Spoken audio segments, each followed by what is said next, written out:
Thank you so much for joining in, everyone. A very warm welcome to Pinaka Live, another exciting episode of Pinaka Live. Today, we are talking to Jake Maymar, an artificial intelligence and generative AI implementation expert. Uh, the topic today is very interesting. It is about simulation AI. Not many people know about simulation AI. I received a lot of comments from people asking me, what is simulation AI? I said it is the same as you call it digital twins. So, whether we have people attending or their digital twins attending or reading this entire episode later, they are all welcome. Very warm welcome, Jake. It is an absolute pleasure to have you here. Oh, thank you for having me. Yeah, and really enjoy our previous conversations, and really looking forward to this talk. This is going to be a very interesting one because this is not a topic that many people are touching upon. And I think we spoke some time back, and in the interim, some interesting developments happened.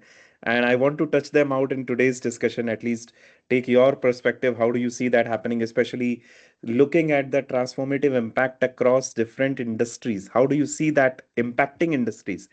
So the first development was the launch of a model called Genesis. I'm not sure if you heard about that, right? So it is using Python coding and it is able to generate the 3D renders, which are taking geospatial and multiple different dimensions to the simulation AI and taking this to a different scale. And how this can transform the way robotics are tested. So how this can accelerate us to artificial general intelligence. Some people will get to Arnold Schwarzenegger and Terminator days listening to that, but this is the ultimate goal. This is where it could be. And the second development was from NVIDIA. This was around the world model as he introduced it. So we would be talking about that. But before that, a kind of a brief overview would be very nice for our listeners and viewers who will be watching it asynchronously because this is getting recorded and this will get publicized across. So what basically is simulation AI and why we call it a For sure. simulation AI? Start with the Yeah, and basics. the thing is there's a lot of terms when talking about AI. There's a whole bunch of different terms, and there's different definitions for the exact same word. And so I kind of want to back it up a little bit and say digital twins and sort of define what digital twins are in very simplistic terms. All a digital twin is a virtual representation of a physical object, process, or um, system. And what that means is a physical object has sensors. Maybe the sensors detect vibration, temperature, performance, etc. And so the virtual representation of that captures all that information in real time. The purpose of a digital twin is you can then take the physical object and you can do predictions on it. So, for instance, a classic example is a jet engine. Hmm. So, a jet engine has a tremendous amount of components, and also you don't want a jet engine to fail. So it has all these different sensors that detect all these different things, vibration, pressure, temperature, performance, etc., and also basically can predict the end of life of the component. That way, if there's an issue, they can do maintenance on the jet engine before there's an issue. Um, Now, what's so interesting about how fast machine learning slash AI, Gen AI is developing is before implementing a digital twin used to take years, sometimes decades. Now, with this technology, you can actually implement digital twins very quickly. Wow. And because of Gen AI, you can actually have a conversation with your data. So you Hmm. can kind of look at the data and start having a conversation, trying to understand what's actually going on. And so before you would have a digital twin that would be the jet engine, and that would kind of be the extent of it. Yeah. Now you have the jet engine, you have the Hmm. airplane, Hmm. then you have all airplanes, then you Yeah. have the airport, then you have all airports. All And objects, now everything, even passengers, you can predict, let's say, in what combinations they are everything, walking, who will bump into exactly, what. I think it's a one-to-one mapping of our physical world, in a sense. absolutely.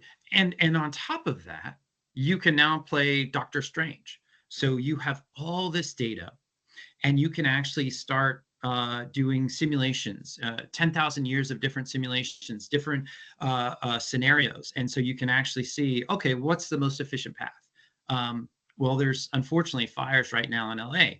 There's all sorts of different calculations you can do on top of those fires. Mm. I think that digital twins are just going to be sort of a great sort of boost to business and revenue. I think it's actually going to be critical in this new world where there is a tremendous amount of change in the world. Being able to predict it, I think, is vital and critical. Jake, you touched upon something very interesting because I was speaking to another expert, and once that podcast out comes out, people will hear that comment as well. So those who are watching it regularly, they will be able to relate the consistency which is coming from different experts on different topics at all, completely. So our evolution journey, right from the Stone Age to the current times, it has been a very interesting trajectory. This evolution journey, we evolution and growth was somehow related to increase in sophistication. Okay, so this increase in sophistication basically meant that our evolution, we need more and more things to scale up, and that's where the technology came into the picture. So once we have technology, then the current state of AI, then generative AI came. I believe generative AI is just a step towards that journey, which is going towards robotics and all that. And another step towards that journey is the what we are talking about as these digital twins or simulation AI. This is also a step to the journey. So agentic AI is a precursor, and the AGI side is the final destination. But it all started with for our need to address complexity to a large extent, and that's how the world has evolved. So you touched upon it by saying, okay, yes, this is the same way it is going to go away, and it basically recalled me the earlier conversation around, okay, yeah, so sophistication, our need to address complexity, because sophistication creates complexity, and that leads to these kind of, that's where we need this one-to-one mapping. So do you mean to say we are living already in a simulation? So you and I are not there, we are somewhere else in a kind of a universal mind, and Keanu Reeves must be jealous. Well, so it's interesting. We talk about that a lot, and kind of so you had a lot of really great points, and I kind of want to lightly touch on some of them. The first one that I think is so exciting about sort of the advances in AI is understanding. Yeah. So for the first time, you could take your subject matter expertise, what the things that you're passionate about, and what the things that you have a good understanding, and then you can apply that, and you can use that as a force multiplier. You can basically Yeah. take those things and really multiply them 10x, 100x. But then what's also really exciting is you can take systems like, I don't know, quantum computing or different types of biomedicine, things that you may not have expertise in specifically, chemistry, physics, whatever it is, and start understanding it. Yeah. And I think that's really exciting because now we can apply sort of the knowledge of our subject matter expertise to other areas. And it's going to unlock, um, I think, a tremendous amount of innovation around that because you have someone that's very good at what they're doing, but a lot of times they're blocked because they're like, okay, well, now I have to have a team of people to do this. Now I have to defer this. The other thing is, I actually have to ask a lot of dumb questions. And what's so beautiful is I can ask as many dumb questions, as I want to an AI system, and I can learn and I can understand and I can also question it as well and make sure that what it's telling me is correct. But what's amazing about that is we now live in sort of this age where we can understand things. We can find something, not understand it, and then actually get information to understand it. So I think that's amazing in by itself. So Now it, going in a sense, this is very empowering kind of a statement that simulation AI as we know it, or digital twinning as we know it, this is not just for entertainment or gaming industry, first and foremost. It Oh has yeah, got physical use cases because this is expanding your understanding of the physical world around you. So things absolutely. that are not clear to you. And this recalls me from a Genesis video that this morning I shared on LinkedIn as well. This was talking about how that entire drop is traveling across a bottle of Heineken, and what is the speed, what is the velocity, what is the viscosity of that particular drop, just to make it more and more perfect. And it relates to what you actually said, that this understanding will allow you to make predictions around this physical world, so that you can have a safer world in a sense as well. Because Yeah. the moment it becomes, it goes to the edge of darkness, that's where the risk comes that some untoward or some unfriendly events from a humanity standpoint can happen. And that is such an empowering technology. But the interesting part is, till last, I would say 3 weeks or so, nobody was talking about it. It was just like, this is for video game guys. So, Yeah, yeah. Well, I mean, the thing is I always believe that innovation is driven by being the ability to see. yes. And what if, using AR glasses or something, some sort of device, I can now see things at the atomic level in real time. And not Yeah. only can I see it at the atomic level, I can start manipulating and doing simulations at the atomic level. Well, that's pretty amazing. Yeah. And so, kind of going back to, are we living in a simulation? It kind of doesn't matter if we are, if we aren't. But what's really interesting about that is, uh, if we are able to see at the atomic level, we might be able to unlock things, just things we can't even imagine yet. And I'm really excited about that aspect. But then I'm also really excited about, just modern day innovations. There's a Yeah. tremendous amount of modern day innovations around protein folding, Yeah. or, just how things, and that's not a minor, that's just a major, major, major feat to be able to have, how proteins bind to, um, uh, uh, elements. And the thing is I think we're going to see amazing breakthroughs in every vertical. And we probably actually are. It's just probably not published, in all fairness. No, I see one specific aspect that you touched upon is like, this has got tremendous use cases, and many of those use cases have not even been discovered or touched upon. It's like protein folding is one area, drug discovery is another.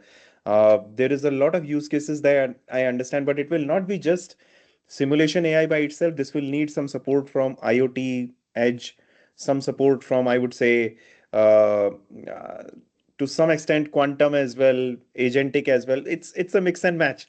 It's a mix and match. So if I see Absolutely. oil exploration, if I see taking care of reserves and national parks, it's you can predict those events which can actually happen. So I somehow see it like this, that philosophical cliche that, okay, humans, once they advance to a sufficient level of technology, they start creating a digital replica of their own world. Yeah. Because why we are creating these worlds, because we can have more freedom in it, right? Because our Well, own world has limitations, our own bodies have absolutely. limitations.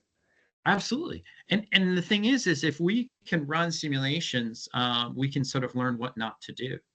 But let's actually do a practical world, simulation. And we're actually, these are, we can sort of talk very far in the future, but the reality is it's being used right now. And so NVIDIA has this project called Earth 2. Earth 2 is a Yeah. simulation of weather. Yeah. And the I forget which hurricane, but they were tracking the path of the hurricane. Mm-hmm. Um, and as they were tracking it, it was actually very accurate, because they were running all these different simulations trying to understand where it's going to go. And of course, it's very important to understand where it's going to go and the kind of impact it's going to have. Well, if you can foresee this a couple of years in advance, well, then you can actually build systems in the sea to stop that, to even stop the hurricane from even forming. Mm. So I think there's some really, really interesting, applications to simulation for sure. So this makes simulation the god AI, because it's making you omnipresent. isn't it? Yeah, I In a mean, sense. I think what's interesting is you have all these different components, right? So you'll have a digital twin, you have sensors, you have IoT, you have agentic AI, you maybe have basically advisors, like agents that are advisors for specific types of data. You have all these different things, they all work together, um, and you can make informed decisions. Yeah. And I think that is going to be super powerful going forward. I think that's what businesses and enterprise are looking for. Is they're like, okay, all these things are moving so fast. How do we make intelligent decisions? Because I was just talking to executives the other day. There used to be a 100-year plan and a 10-year plan and a 5-year plan. They're like, we can't even do a 5-year plan. Like this technology is moving so fast. And with the O3 demo, right, Mm-hmm. breaking many benchmarks, and granted, that was still an internal thing. I haven't actually had a chance to eval that. It could be hype, but looking at O1 and using O1 on a regular basis and using a lot of this technology, it is Mm-hmm. plausible. It broke a lot of those things, then it scored that high. If that's the case, we're advancing very fast. And so I think the thing is, it is important to kind of understand kind of what are the practical applications and kind of how do we evaluate the technology, so that we can make sure that it's predicting as accurate as possible. I see two different tracks. Okay, it's possible these tracks converge at a point, and it is possible because we are trying to put a lens into the future. Never an easy job to do because we do not know if we have already. I believe we are already late in implementing simulation AI kind of systems. So if a meteorite is already headed our way before this podcast ends, it's gonna be boom. So it's that even that is possible. But the reality is there are two tracks. One is we have not been very efficient in terms of discovering about our own world. Just try to see the intricacies of a human body. We do not know much as to what all happens. Few years ago I saw some great examples where simulation AI was being used by a company named Medtronic. They were using it for a kind of there was a kind of a table, a patient table. The patient can lie on that, and the entire inside, and whatever is happening, whatever the heck is happening inside the body of that patient, there is a digital twin, and the diagnosis decisions can be based on data. And it was not just like it is telling you, okay, there is this nerve which is pressed hard, or there is some issue, some clotting in particular part of the brain. It is going to tell you some metrics and analysis around that clot as well, because it's an exact replica. Now this is where we believe this is one area which there is one track which basically makes life better. There is one track which is basically making life easier. So Google XR, Meta glasses, Samsung, Apple Vision Pro. This is just like okay, easier. You can enjoy it more.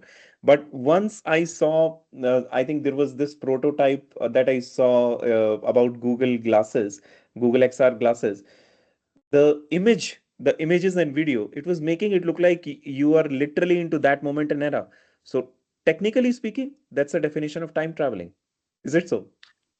Oh, absolutely. Absolutely. I mean, like, it's so interesting. I mean, I feel we're getting closer and closer to the holodeck. And for those in the audience, the holodeck was inspired by a TV show, Star Trek, where Yeah. so they're talking about future space exploration, which is what I hope will happen. I hope we will get to Yeah. this beautiful space exploration phase. And but the holodeck is a simulation, a room that simulates basically anything.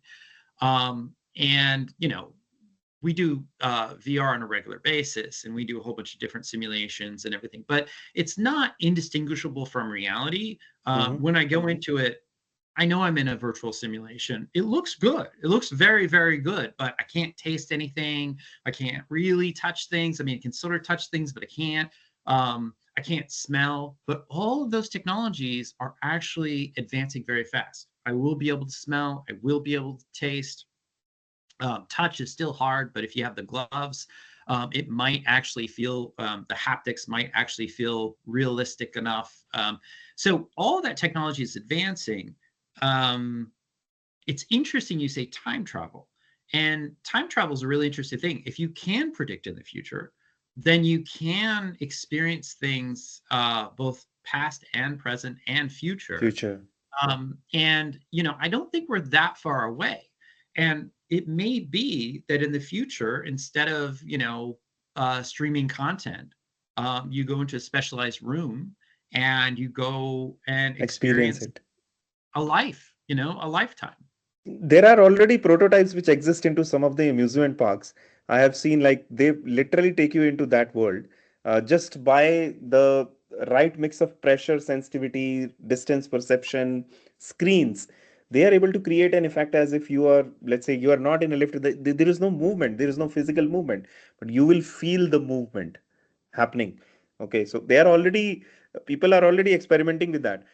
The only thing I see is that this entire technology is getting more and more accessible as we are advancing onto the development of the computing chips, and especially the NVIDIA world of the scheme of things. We need more NVIDIAs, of course, just to make it more accessible as well.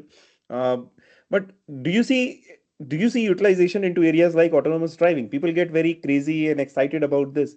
My only take is autonomous driving will be successful the day you are able to accurately predict everything into the physical world, because You you know, cannot do that today. That's the reason you have issues. yeah, I think that's a good question. So autonomous driving, what's interesting about autonomous driving, it's very similar to robotics. I look at autonomous driving as sort of the first phase of sort of our robotic future. Um, Autonomous driving has actually gotten pretty good. Yeah. Improving the sensors, sort of improving sort of the training and everything. It can do a lot. I mean, granted, there's still room for improvement, but it can do a lot. What's interesting is, I would say a lot of digital twins are autonomous driving. I mean, there's a tremendous amount of data. There's a tremendous amount of simulations running, doing all sorts of different types of simulations. I mean, it used to be autonomous vehicles couldn't drive in snowstorms or rain or fog, and now they have all these capabilities. Yeah. It's interesting. I think what's so interesting is all this technology is moving exponentially fast, and then it's kind of building on top of each other. And so you're going to see these different components just kind of start sort of connecting together. Converging Um, maybe at a point. yeah, exactly. And sort of to touch back on your point about easy, what's amazing about AI is it makes things easy. Yeah. So before, I have 10,000 white papers I need to go through. Well, there's no way I'm going to do that. But now I have, these great systems where I can actually summarize these white papers, focus on the ones that I think are going to be valuable, do tests. I can actually run tests, preliminary tests on the white paper to see if the results are kind of matching the white paper. That's amazing. That's totally amazing. And that wouldn't be possible like a couple of years ago, right? Yeah. And it's just advancing very, very, very fast. So the thing is now if I want to do something in chemistry or robotics or again biochem or something like that, it's now possible. It's not only possible to understand it, but it's easier to do than it had been before. How would you how Especially would because of you how would you address the data challenge? I mean, ah yes. we already know. I mean, there have been companies which are experimenting with this side of the technology, and their biggest challenge is that okay, there is not enough data. There is not enough data left to parse in the world, including internet. We have already done that. So all the videos we have done now you tell us what to do. In order to hit the next milestone, we need more data. So how do you address the data challenge? Obviously, you cannot make a 8 billion population of the world a 16 billion overnight. So there is a restriction. There is a physical limitation. In India, we used to say a very kind of a cliched statement. Human body has limits, but human aspiration has no limits. So that's where we get really limited. And despite the fact Alan Turing talked about AI, let's say 60, 70 years ago, we are seeing the light of the day only now. And even now, also, there are people who are worried that if we invest into AI, whether the money will come back or it is going to be a bogus investment, what will happen to all of that? I do not view it like that. In Pinaka, we call it AI is your new ally. That's Yeah. our caption. AI is your new ally. So it's an alliance. You are enhancing the capability where your human limitations were not letting you achieve things or scale things which were found possible. Um, Today already it is happening in a manual way, but tomorrow you can have like everybody can plan a trip to Everest regardless of their physical condition. Even that is possible. It's just it's just the start. You should look at it as a start. But how do you address the data problem? That's a moot question. I like that. I like that. Yeah, and I definitely like that the alignment. The ally. I think that makes a lot of sense. Um, so it's interesting about the data. So I know a lot of companies have proprietary data. A lot of them have incredibly valuable data, and it is not on the internet, and it is air gapped, and it is amazingly valuable, and they're basically fine tuning their systems, and they're using their data internally and getting incredible results. And also, we generate data every day. Every single thing From a simulation generates. standpoint, everything is a data. The way I am moving my hands, the way I am scratching my head, even this is data. This will get Absolutely. transcribed. And for a simulation AI, which is going to create another Mohit Sharma, this is data. That's the interesting part. But there is one risk I see here. So, what happens to my privacy? Because I Yes. am not creating my own AI. Yes. Yes. Yeah, and I have a lot of conversations with a lot of executives, clients about this. So the issue is, if you want to use the tools, there's major companies, major tech companies that provide this service, and you can use those tools, or you can train internally, which will sort of control your content. But the privacy is harder and harder and harder to control because, like I said, AI makes things easy, and it makes it very accessible. So where things were very easy to lock down, they're more open, more Yeah. exposed, and privacy in general has become uh, difficult to maintain, just Yes. because we live in a digital world, just like what you said. Like every day things are generating data, and you have things on your phone where you can opt out. But are you opting out? What kind of data is being There is processed? I mean, there is a public CCTV camera watching me as I'm walking. Did exactly. it ask me to even opt out? Right. That's No, it data. probably didn't. That's And data. That's data. exactly. And the reality is, a couple of years ago, those things were not connected, and That's now they correct. are. Now they and are. and when they're not connected, your privacy is a little bit more intact, but when they're connected, it's not. And that's the thing. As these things get easier and easier to connect, yeah, it gets harder and harder to sort of keep privacy intact. Now I So, will say, on yeah, sort of the healthcare side, yeah, because that's a privacy issue, but electronic medical records is very, very, very complex. There's a tremendous amount of vendors. They all have different systems, all those things. AI is being used to connect those things and simplify those things and create a standard around those records. And at first, that is a privacy issue, but also think of the benefits. Now you have a standardization around medical records, and you can actually see what's actually happening with the patients and understand. And then you start having much clearer insights around the data. Yes, that is definitely a privacy issue, but there is a benefit to it. So you kind of always have to find and find that balance. And that's why I also believe in responsible AI.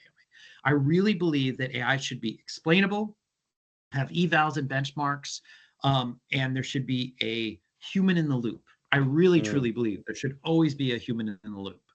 Until we get to these, AGI levels, but hopefully we still have humans in the loop at that point too.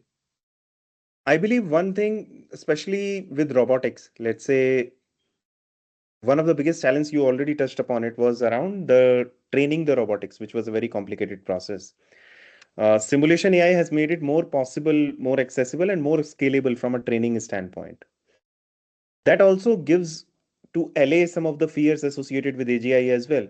Because if your training is good and holistic, with a fuller understanding of the physical world, the risks are relatively less.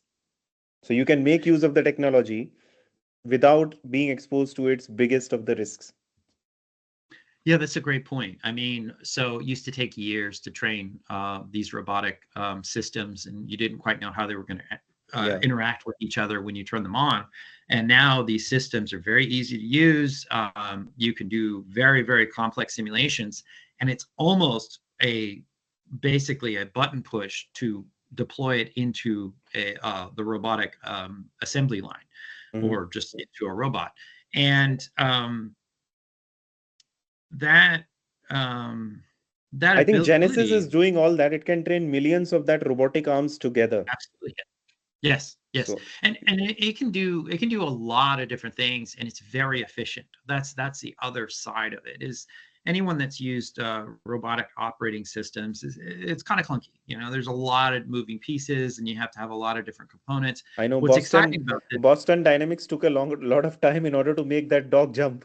So so Yeah, but I mean, things are moving really, really fast, and the thing is when you go back and you look at the old tools of how robots were trained and now how they're being trained now, it's so much more accessible.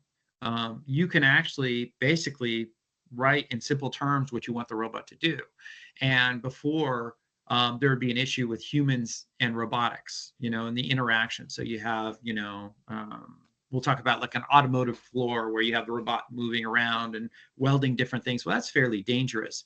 But if you have simulated humans and you have simulated robotics, you can actually see the interactions and you can actually sort of predict for issues. And then you can basically build around that. But yeah, I mean, the thing is it's just getting more efficient, faster, easier to implement. But you're totally right.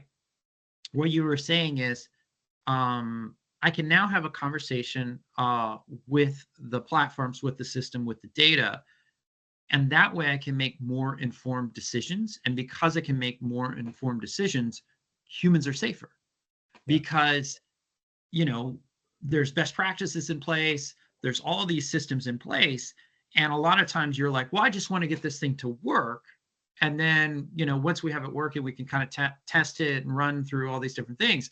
Well, if you're running simulations, you've tested it for years, in in Yes. in time compressed years, Yeah. because you can kind of test these things, hundreds of years in a day kind of thing. And because you can do that, you can mitigate any major issue, which saves. Try to see one example I took in one of the articles very recently. This was around an AI health assistant. So am I ready to leave my 70-year-old father who is having dementia issues or having some neurological problems? Because you can have some weird behaviors. But even if whether you are training the AI on rote tasks, which it is regurgitating and just responding abruptly, or whether you are building those sensitivities, simulation AI, especially with the way simulation AI will be training those bots, will have a very big role to play into that. So the biggest fear that we talk about these days in one of these forums, anytime we see it, it's around that AI will take over humanity or AI will start mimicking humanity. There have been some kind of funny movies that have been made. There have been some serious movies which won Oscar with the guy falling in love with AI and all that. I think the missing element is simulation because it was simulation through which that AI gained the maturity and sensibility of being a human. because everything was predictable. But we are complex beings. It's very complex. We are multidimensional. So you have to look at multiple data points. Exact replica will never be possible. I am a believer that AGI is like it's an oxymoron. It exists, but only in theory. It will not actually happen. But when you look at it from the standpoint of what role simulation AI plays into training these bots, I see that is the biggest role. More maturity into these bots will be visible through better simulation environment in which they get trained. Absolutely. And so, sort of to touch on that, once you have a AI agent or a series of AI agents or an agentic pipeline in a robotic form, well, then you can actually have that robotic form start making decisions, taking in real world data, interacting with physical objects. As soon as you have that, it can then learn very, very quickly. Now, if that's a combination of simulation and actual physical world um, implementation, well, then the system can learn very, very, very fast. And I think there's going to be a tremendous amount of innovation once that point happens. I think we're close, but we haven't really hit that point yet. NVIDIA's big keynote sort of talked and hinted at that, with the big line of all the robots. So And of I'm course, really, I'm really not very happy with all these hints and all that, which leave everything onto the suspense. But let's see. I think we are close, and I go with that comment of yours as the final, I would say, elixir of the discussion that we are close, definitely. And let's see how close we are, whether we are actually living in an actual simulation or not, because we are seeing things which defy the law of physics all the time. We are experiencing things which are very difficult to explain or comprehend.